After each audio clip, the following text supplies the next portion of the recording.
Presidente, o Vorcaro vinha hoje, tinha sido até conversado ali com a defesa, como o senhor já tinha falado em coletivas anteriores.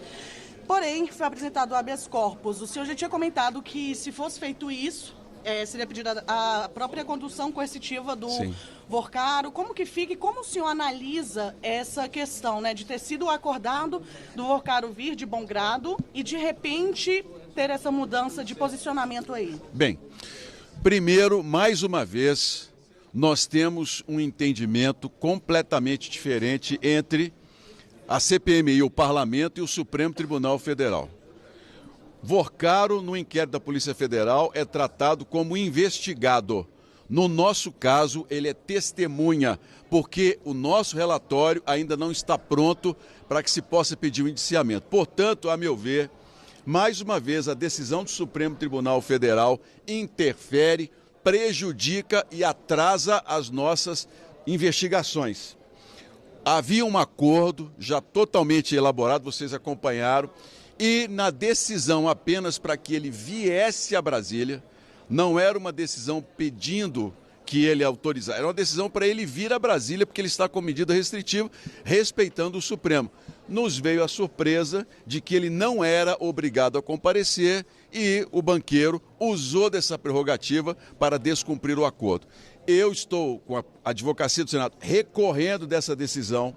Nós estamos impetrando no Supremo Tribunal Federal uma solicitação de que o ministro reveja essa posição e que o Vorcaro ele seja obrigado, como diz a Constituição, como diz a lei, como testemunha, comparecer à nossa CPMI. Presidente, qual foi o ministro? O ministro André Mendonça quem deu. Bem, se nós conseguirmos, e eu espero, reverter a decisão no Supremo Tribunal Federal, ele será obrigado a comparecer e, se não fizer, eu determinarei a condução coercitiva. Não é porque ele é banqueiro que ele vai poder receber benefícios diferentemente de outras pessoas que se recusaram a vir. Mas eu digo com clareza, o país hoje olha estarrecido, todos nós, com o que está acontecendo, com essa interferência constante no trabalho do parlamento e de uma comissão parlamentar de inquérito. Então eu espero que a gente consiga, com diálogo, com respeito, já pedi uma agenda com o ministro André Mendonça, quero pessoalmente levar a ele os argumentos, que entendo a posição dele, que tem sido até coerente com relação aos habeas corpus, mas que tem, com toda tranquilidade, nos prejudicado e eu espero que a gente consiga reverter isso mais o prazo menor possível. Presidente, diante dessa questão, também foi levantado ali já nas discussões, né, entre líderes, senadores, deputados, enfim, a questão de se ir até o Rio de Janeiro, até a LERJ e para poder fazer esse depoimento, né, para que o Vorcaro preste esse depoimento. Como isso é analisado pela CPMI? Isso é considerado? Olha, ele está em São Paulo, com residência em São Paulo, e seria escoltado pela Polícia Legislativa de São Paulo a Brasília, dentro de condições que nós estabelecemos anteriormente, com ele pagando a despesa de deslocamento dele em um jato dos advogados. A decisão de mandar a Polícia Federal buscar um banqueiro para ele depor em Brasília custa aos cofres públicos, custa a quem paga imposto, de 150 a 200 mil reais. E eu entendo que, se nós pudermos fazer com que as coisas sejam cumpridas, ele deslocando da maneira dele, foi a discussão que se colocou, eu não me importei com isso. Eu não quero gastar dinheiro nosso para poder trazer uma pessoa que tem condições de pagar as despesas dela, que tem aí bilhões de reais bloqueados. Nós temos, por parte dos advogados, a proposta de uma reunião em São Paulo, fechada, com alguns parlamentares da CPMI. Eu não considero essa hipótese. Eu entendo que toda e qualquer pessoa tem a obrigação de vir a esta comissão, como outros já vieram, e não é porque é uma pessoa que metade da República quer proteger, que nós estamos vendo uma blindagem absurda para que esse senhor Vorcaro não responda corretamente pelos crimes que eventualmente tenha cometido. Não, aqui na comissão ele não terá nenhum privilégio. Eu vou lutar para que ele venha presencialmente e que dê as respostas que o país precisa. Mas ele venha presencialmente, ele pode ficar em silêncio, como a gente já viu outras vezes, né, presidente? Isso não significa que eu tenha que deslocar um grupo de senadores e deputados até São Paulo para ouvir numa sala fechada uma pessoa que tem muito a dizer em público para todo o Brasil. Sim, mas a da República quer meter na LSG? Metade da República, o senhor comentou que metade da República quer proteger ele. Quem são essas pessoas? Nós temos visto uma série de tentativas de se fazer com que o senhor Vorcaro receba, de certa forma, uma proteção sobre o que aconteceu. Há muita gente importante envolvida. Primeiro passo foi uma tentativa de se evitar que a liquidação do Banco Master fosse à frente. Eu entendo que isso seria uma vergonha muito grande para a República. Ele tem de dar explicações.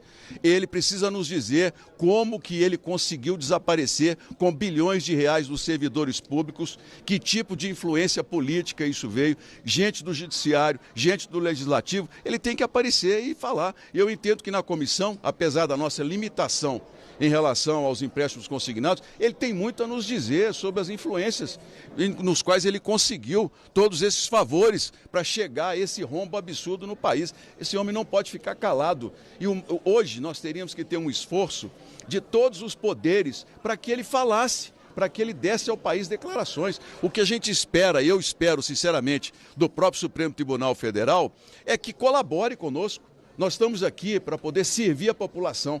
Olha, nós temos quase 1 milhão de pessoas que assistem todas as sessões da CPMI, aposentados que foram roubados, pessoas que tiveram dinheiro descontado indevidamente. O senhor Vorcaro tinha mais de 250 mil processos sem origem definida de desconto dos servidores. Esse homem não vem aqui para falar, gente?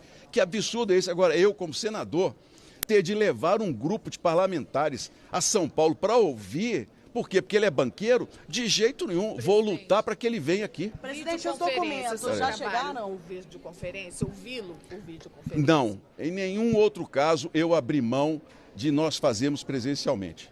Eu quero que ele venha e que ele fique até em silêncio daquilo que é direito constitucional dele. Para isso eu vou lutar. Já pedi agenda com o ministro André Mendonça, vou levar a ele as nossas argumentações. Já hoje entramos com um pedido de revisão da decisão e eu, com toda sinceridade, espero que o Brasil se una, gente, contra esses casos de corrupção. Não é possível que uma pessoa como esse banqueiro, que tinha envolvimento com metade dos poderes, aqui do próprio Legislativo, do Supremo Tribunal Federal, do Tribunal de Contas, que essa pessoa continue impune. Nós não podemos admitir isso, isso é uma vergonha para o país. Na comissão da CPMI e do INSS, ele não terá nenhum privilégio, posso garantir isso a vocês. Presidente, e os documentos que foram... os documentos já voltaram para a presidência?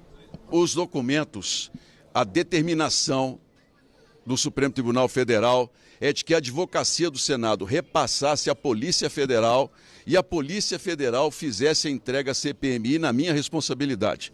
Nós estamos aguardando essa entrega, ainda não chegaram os documentos, a Polícia Federal já recebeu, a advocacia entregou na semana passada, fez toda a devolução dos arquivos, agora nós aguardamos. Eu espero que muito breve essa documentação já esteja em nosso poder para que a gente possa analisar o mais rapidamente possível. Presidente, é a favor da criação de uma CPI para investigar o Banco Master, questão do BRB, porque já tem assinaturas necessárias. E por que essa dificuldade de abrir uma CPMI, já que ele não é investigado, ele é como testemunha, como o senhor mesmo disse, na questão do INSS?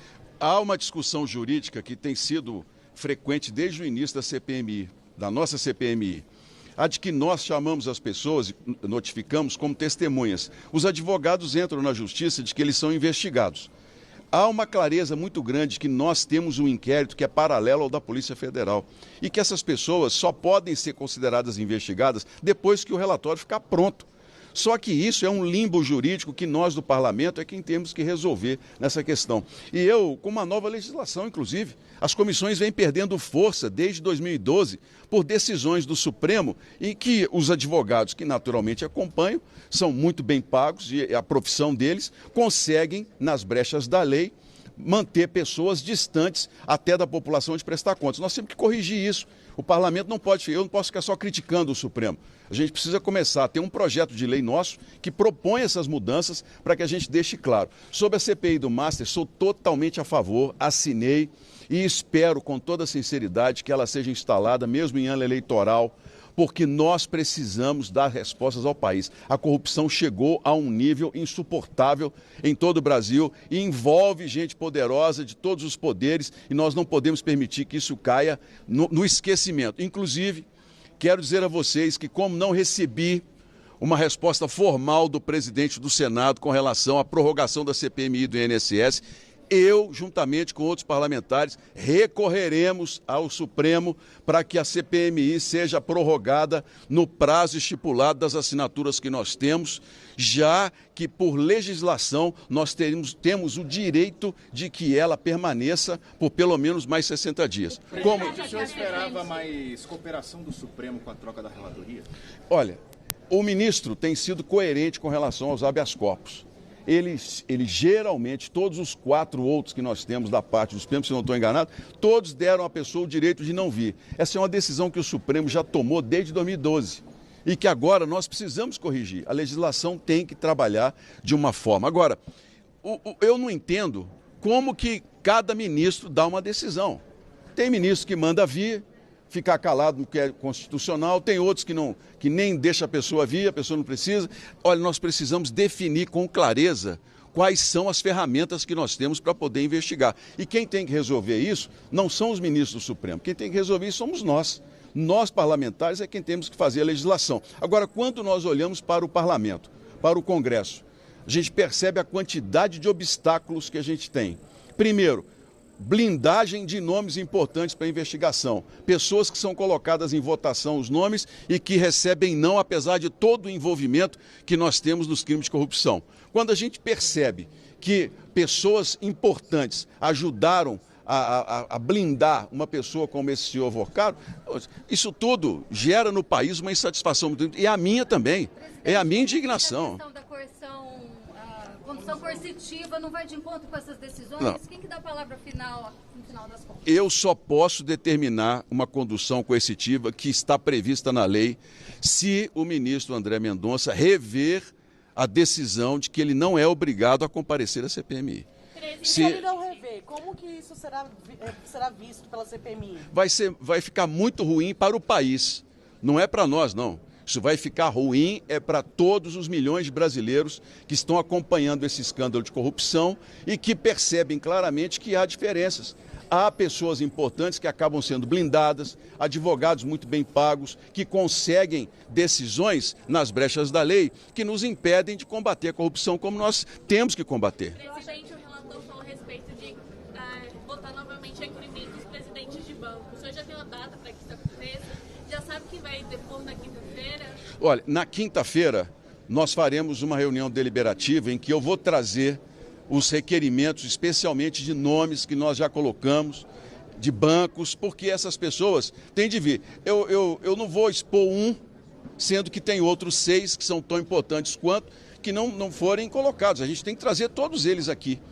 Por isso a minha luta para que a gente possa prorrogar a CPMI e conseguir trazer todos os envolvidos e ter uma investigação mais profunda. Nós temos uma boa investigação, já avançamos, gente, muito em respostas ao Brasil, mas nós não podemos deixar que pessoas que têm muito dinheiro, que têm influência política, escapem de serem colocadas no local como testemunhas. Vai ser analisado também os nomes de pessoas ligadas ao presidente. O senhor disse que também iria analisar esses nomes, como Frechico, Lulinha, também vai entrar nessa discussão. A minha ideia é colocar todos os nomes a limpo. Não, aqui eu já disse, não tem esquerda, não tem direita, não tem parente de presidente. A minha função é dar sequência nos trabalhos. Eu vou colocar os nomes de todos aqueles que o relator decidir, que os líderes me pedirem, nós vamos colocar em votação. Vai ser analisado na quinta também, junto com o quinta-feira, de certa forma, é a nossa última grande possibilidade de deliberar quebras de sigilo e convocações. Porque se nós não conseguirmos prorrogar a CPMI, nosso prazo terá ficado muito curto em relação aos documentos que nós estamos solicitando. Então, quinta é um dia fundamental. Presidente, Espera aí. no início do mês, o senhor tem tido contato muito direto com a defesa do Vorcado. Da semana passada para cá, o que eles alegaram para justificar a ausência? E um outro ponto, alguns interlocutores próximos do banqueiro têm dito que ele teria alegado risco de morte, risco à própria vida para se deslocar em um voo de carreira, por exemplo. O que o senhor acha disso? Alguém falou isso com o senhor? Olha, a questão do deslocamento em voo comercial é um problema que surgiu depois que o ministro deu a decisão de que ele não era obrigado a vir. Até aquele momento, estava tudo acertado já, inclusive, com o ministro Toffoli, todo o deslocamento, todo o trabalho que seria feito, a escolta da Polícia Federal, do Legislativo. Agora, quando uma pessoa que tem muito a dizer, que tem toda uma série de respostas guardadas, recebe de presente, vamos dizer assim, a decisão de que não é obrigada a comparecer na comissão, todo o acordo cai por terra. Até a minha fala sobre condução coercitiva, que era um ponto fundamental, em que eu disse, olha, ou ele vem ou eu determino que a polícia busque.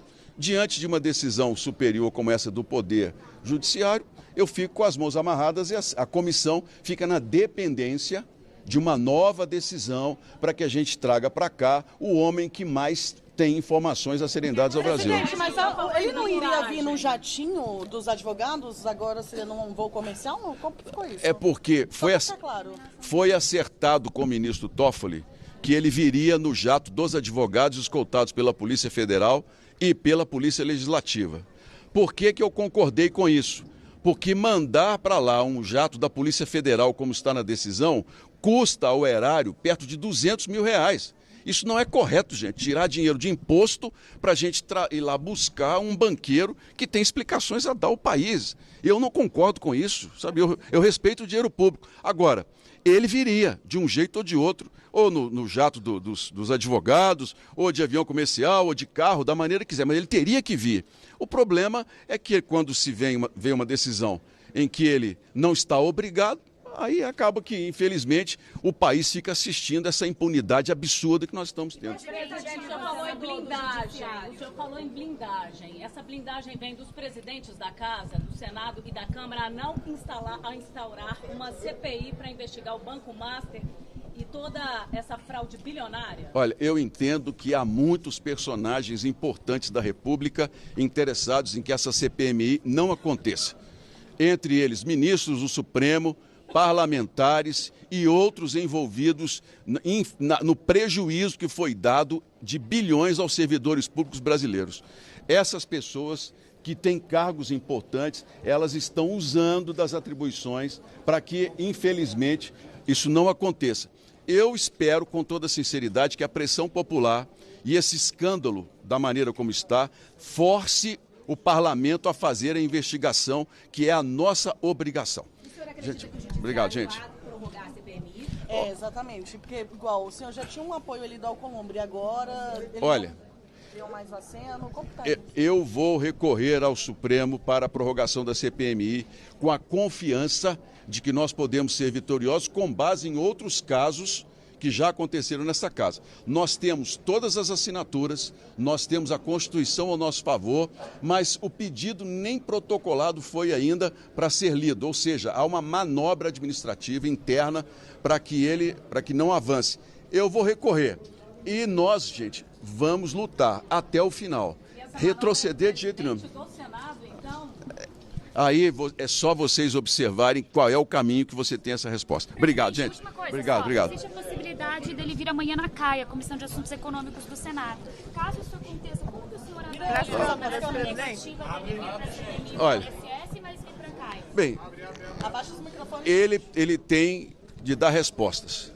Se ele vier a CAI, ótimo, parabéns ao pessoal da CAI. Agora, eu vou lutar para que ele venha à CPMI e que seja apresentado, sente ali no banco das testemunhas e nos dê as declarações que nós esperamos. Ele tem a obrigação de fazer isso, a lei nos dá esse direito. Eu não aceito, com toda sinceridade, privilégio a quem quer que seja, muito menos a banqueiro que deu esse tombo no Brasil e que se esconde agora atrás de decisões com bons advogados. Obrigada, presidente.